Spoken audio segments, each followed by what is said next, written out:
మధుర మీనాక్షి పలుక కాశీ విశాలాక్షి పలుక సోది చెబుతానమ్మ సోది చెబుతాను మన వెంకన్న స్వామి చెప్పిన పలుక కనక మహాలక్ష్మి పలుక రామదేవత పలుక అయ్యా చేసావుదయ్యా నాయన ఈ సై కాదు నాయన ఆ సై చూడాయన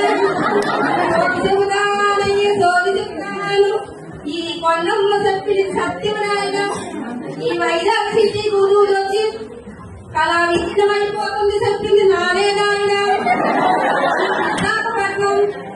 కింగు జాతి హాస్పిటల్ 3 జిల్లాల హాస్పిటల్ 6-7 జిల్లాలకి పాటి పత్రదంగా మన రాష్ట్రమే ఉంటుందని చెప్పింది ఈ కొండమ్మే నాయన రోజు చెబుతాను నాయన మహర్జాతకులు నాయన నువ్వు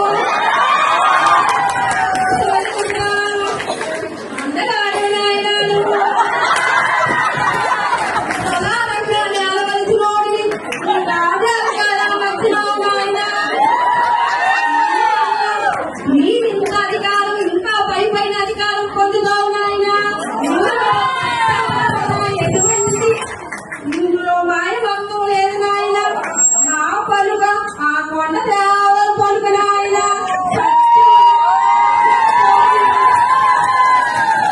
నీవు పైపై అధికారం వెళ్ళడానికి నీ పరివారం నీదంటున్నది నాయన ఆ పరివారాన్ని చల్లగా చూసుకో నాయన దానితో పాటు మా తెల్ల జాతులు కూడా ఒకసారి ఆశించరు నాయన ఎవ్వరు ఏది ఆశించరు ఎప్పుడు సేవ చేసే మనసుకోటే ఉంటా కానీ నాయన పరివారంతో కాపురాలు దానికి తగ్గించడానికి నీకు కృషి చేయండి నాయన ప్రతి హెచ్చు